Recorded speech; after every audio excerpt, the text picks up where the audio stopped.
Hello, everyone. Welcome to Let's Talk About Fixed Stars. Today we have a lot to cover. Today we're going to share about a fixed star. It's a very interesting fixed star in the constellation Aries called Hamal. Why we are talking about Hamal? That's because there will be a comet in the sky from the end of February to the early April, and what most important is that these comets 12P Pons Brooks will pass by the fixed star Hamal and will really conjunct it. When I say conjunct it, it's not aligned with the tropical zodiac degree. It's really going to pass by this fixed star. In a sense of the astrology, this is an important sign that wants us to pay attention to this comet and the fixed star Hamal. So let's begin. Let me share my PowerPoint.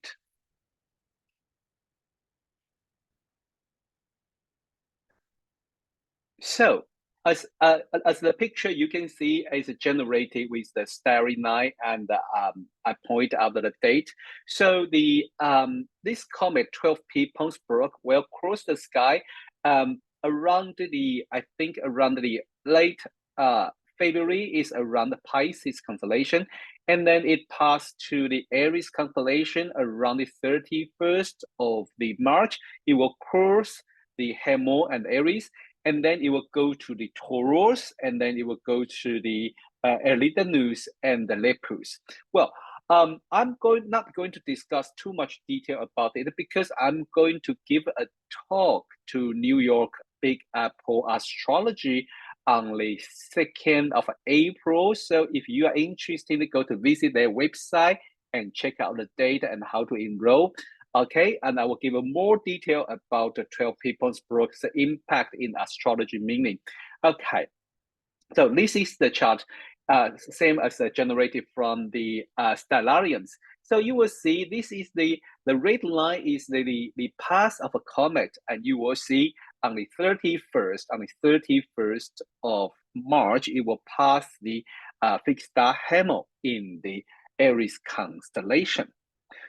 So where is these stars and this constellation? Let's see. Well, Hamal is a bright star in the constellation Hamal. It looks like a ram, a sheep, okay?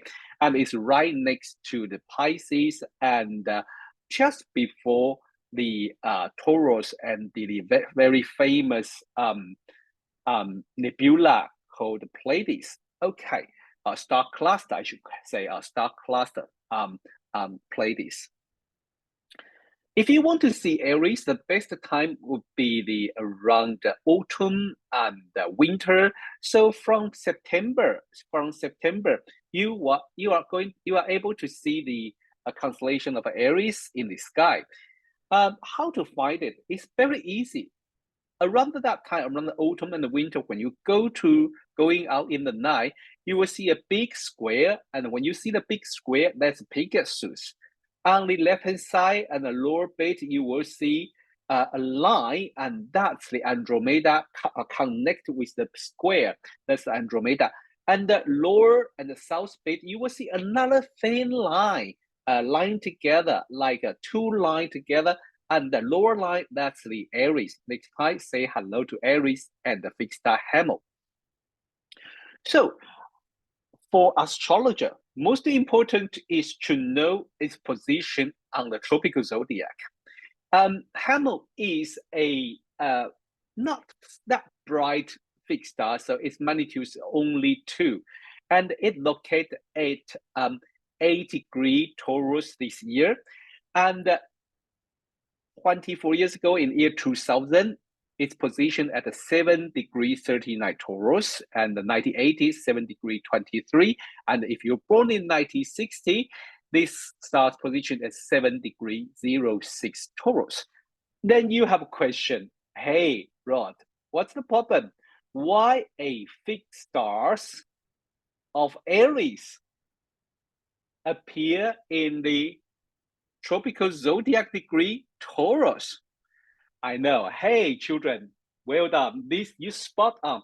Welcome to the BBC Attack Astrology 101. Okay, what we see on the constellation and what we use for the astrologer, the tropical zodiac, are the different system of measurement of the sky. They are different measurement of the sky, and this is astrologers astronomy 101, astronomy for astrologer 101. How about we tackle this task today? Okay, don't get too bored. If you get bored of this, just fast forward. We have many interesting coming up. Okay, so let me go back to the my software, and I can share with you. I really like the Dr. Benetti Brady's designs the Starlight. This program is very useful to show you. So as you can see now here, we have a whole sky. This is the sky around the 14th of March-ish. And then you will see the constellation on the background, and you will see a purple line. I think it must be purple or pink. I don't know, purple there, or moon. Okay, purple line across the sky. This is our ecliptic, which is the road, the path that all the planet and the sun pass by. Okay, so I think I can have a different setting. I'll do it next time. So all the planet and the moon and the sun working on this purple line. This is ecliptic. Okay, we can see that's why there are 12 signs. You can see it pass by the Capricorn, Aquarius, Pisces, Aries, and stuff really there. Okay, so the problem is the so-called fixed stars are not really fixed in the sky. They move, and in nearly kind of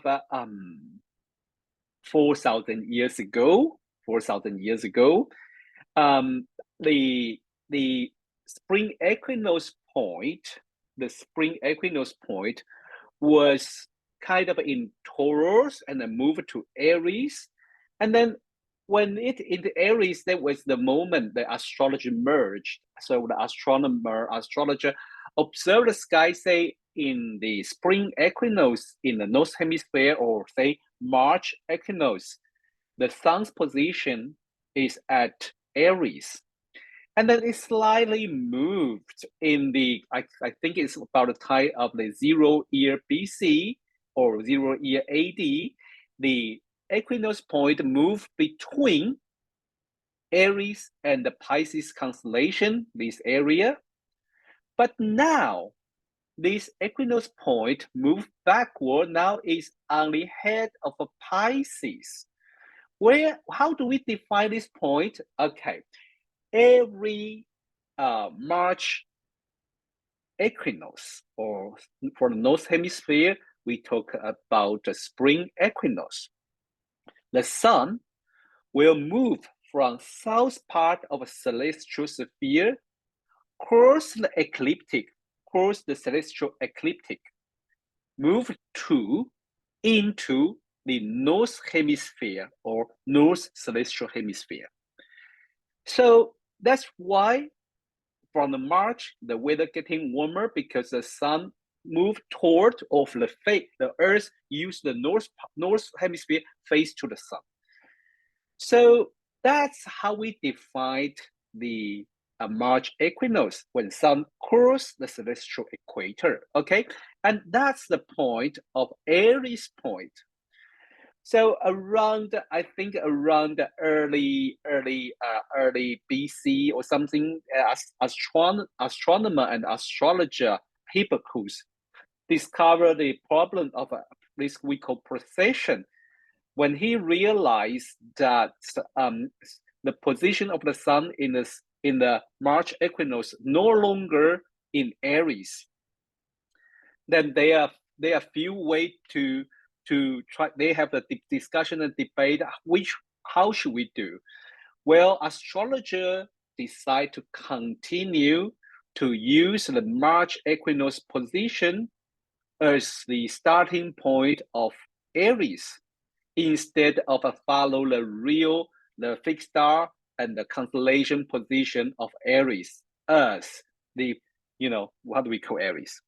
I hope you not too bored about this. And then I know for most astrologer, you already know this, but it's nice to know the basic about it, because there is some debate, and I think usually scientists or some people who think they know that astrology is fake.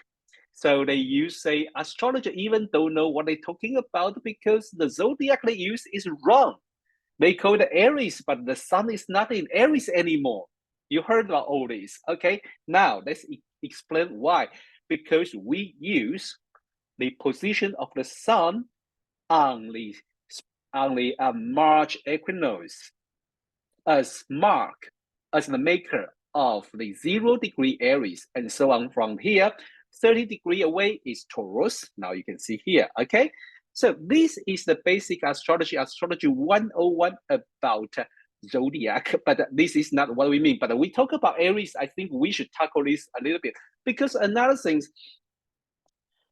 I heard about some of my friends, some astrologer talking about, yeah, astrology is based on tropical zodiac, nothing else. Well, wait a minute. I mean, dear friend, I think when we say that, we probably ignore the Vedic astrology, because Vedic astrology still use the so-called sidereal zodiac, and that is based on constellation. Also, I mean, for me and for my little number of the colleagues who study fixed stars, we do apply constellations meaning in the astrology. Okay, so I know for big part of Western astrologer only apply the position of the tropical zodiac, but there are some other astrologer. So that's why I want to cover this bit, because it's very interesting. When we're talking about a fixed star, we don't really always rely on the tropical zodiac, okay? Okay, let's come to see the meaning of the Aries and the Ram and the constellation Aries. Well, it is very interesting because usually when you ask an astrologer about Aries or the fixed star Hamal, the meaning, we will think about Aries, then we will say the brave, take the action, adventure. Well, this is very interesting because from the 1st century AD, our famous astrologer and poet Menelaus, he already described Aries like this. Okay, the person who have the influence by the Aries would be like awakened desire for adventure in the heart. Okay, the desire never content with what they have and what they yearn for more. Interesting. So it's just their nature. It's not what they have or it's not what they're looking for. No, this is their impulse. This is what they the RAM seeking the engaged mind and then exploring, discovering new things. Well, it is very interesting. We are really assured that Aries never changed from the 180 to year 2024 are the same. Let's talk about the fixed star Hamal. Well, from Robertson, what he say is a yellow star stood in the forehead of a ram, commonly known as a following horn or Hamal. Well, and it related to death, wound, violence, and cruelty and crime. Okay, this is very interesting because when we talk about a Hamal, we usually talk about it because it has a Saturn, Mars nature, and usually is we kind of talking about a violence and kind of a fighting energy. I think it is very easy to understand the constellation Aries and the Hamal's power by observing the nature. We know every year around the springtime, the animal will starting to fighting each other for what? Do you know? Okay, that's for the right of the land, the fighting for right of the food, fighting for leadership, and that the leader will have a right to reproduce his offspring. Well, so that means have sex with the opposite sex. Well, so they fight, and usually how animals fight, that is the meaning of a Hamal. That's it. Okay, you will see how the animal they fight with their head, with their forehead. This is even for the little goat, so cute, but they fight in this way. Not only the goat, I think even for the maybe the ibex or maybe the ram or a deer or sheep, they all fight like this. So the front head of ram using to fight against each other, okay, rush into and against the fighting each other, bumping each other. Well, and it's very interesting. You may be very happy to know the battling ram used to have a design of ram's head in the front. In front, this is the picture we can see. So during the medieval, the battle, well, this kind of battle, the huge stuff, and they're going to knock the wall, knock the door, and there's a battling ram, and they usually draw the Aries head in front of it. It is very interesting, though, right? Okay, this is the picture.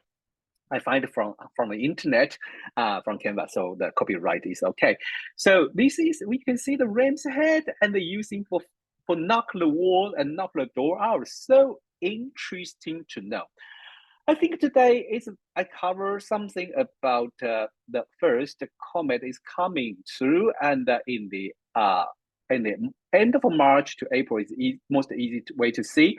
And for people who living in the North America, you may going to see this comet when the total eclipse happen.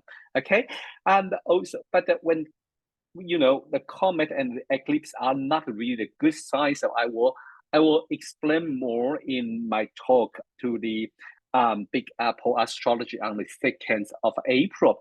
Well, I also talk about the kind of arguing between people who don't believe astrology, attack astrologer, why you don't use constellation. That's because we use sun position of the spring equinox in the north hemisphere, or March equinox. Sun's position in the March equinox on the 20th or 21st of March. That point in the sky now is located around the end of a Pisces constellation. But that point is very important because that's the mark of the day. We have half daytime of daylight and half daytime of nighttime. So it's important not only in the astrology sense, but also in astronomy sense. To be honest, astronomers in NASA, when they calculate the position, they still need this way to measurement. So it's so important, okay? Another thing I'm going to share with you is always from my cultural background. Well, Hamal called 柳树山, okay? So the 柳 means a herd or flock of ram or herd of cow. Well, it's a herd of a domestic animal, especially the ram and the cow.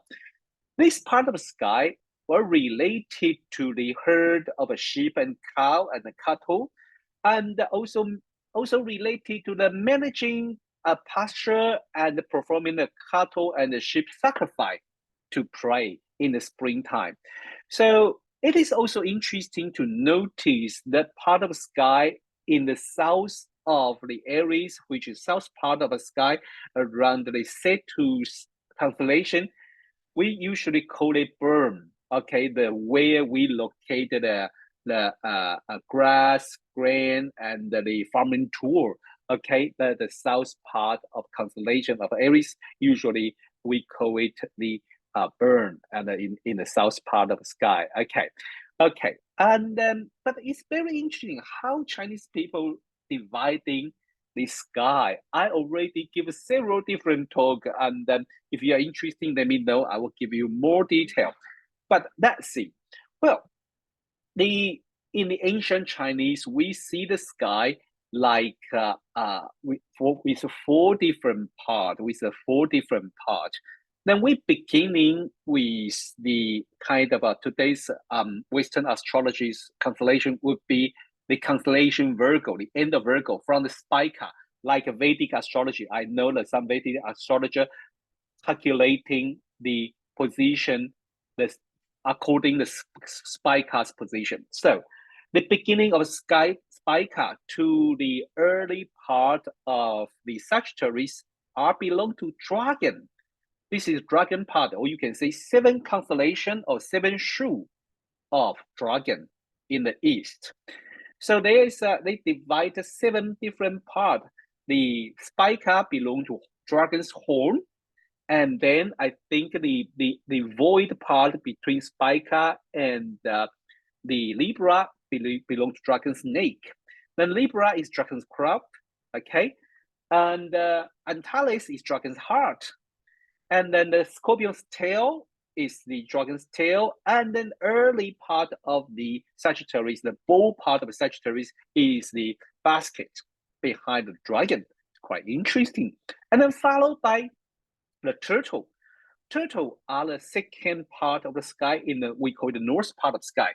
Well, it included the Sagittarius and Capricorn and Aquarius and the Pegasus. So you will see, but it's going up. It raised up like a turtle shell, So this is part of a snake turtle in the north. So Sagittarius, big part of Sagittarius is called Dou, and then I think Capricorn called Niu, and then it go to the Aquarius from the Nu, Xu, Wei. Okay, Wei is mean higher point, but also mean dangerous. But most people don't understand what we mean is the higher point. And then you have Pegasus divided in two part of the shoe, two part of a constellation. They both mean the room and the wall. Okay. Then followed by the tiger. Well, we know that dragon and tiger are usually meaning have the fight in the Chinese astrology and the Chinese culture. This part of sky is from Pisces constellation, Aries constellation, Taurus constellation to the Orion. Yes, Chinese astrology, ancient Chinese astrology divided the constellation not according only the ecliptic. Some part of it are moved to the equator. So later we will see it. So the tail of the tiger is in the Pisces, and the Aries we call probably like the stomach of a tiger, and then there is the head of a tiger, and the head of tiger is in the head of a tiger is in the Orion constellation. Head of tiger is in the Orion as constellation. Okay, then come to the summer constellation. We say it's kind of a red bird. Some people want to call it a phoenix, but I would not exaggerate. I would say it's a red bird rather than phoenix. Okay, some people think it's phoenix. It's okay as long as you are happy. This part of the sky is from I think little bit lower part of Gemini and then Cancer, but it going down to the Hydra. So the whole south part of constellation go through the Hydra to the curves and the carton. So we have the bird constellation. The head of a bird is around the I think is the head of a Hydra, and there is the main star in Hydra called Alpha. So that's in the heart of the birds, and then the tail, and then followed by a little tiny card. So this is the way how Chinese people see the sky. They use the 4 different animals related to 4 seasons and the 4 direction, and there is totally 28 constellation. Don't mix up with the Vedic 27 nakshatra because maybe the concept is already different. Maybe the origin are the same, but the concept is very, very different. If you like it, please like and share, and let me know you want to know more about this kind of a Chinese sky because I have more to share. Well, I think like every episode, I always try to share a little bit about different culture. So I really hope you go enjoy this episode, and please like and share and send to your friend. If you have chance, go to see the comet in the sky around the end of March, and then, well, if you are in North America and luckily you are living around where the total eclipse is going to pass, go to see it because you may see comet in the sky too. Prepare a little binocular, okay? And if you want to know more about this comet, about Comet 12P Pons Brooks, please go to search on the Big Apple Astrology. I will give a talk on the 2nd of April. Okay. Thank you for watching and see you next time. Bye-bye.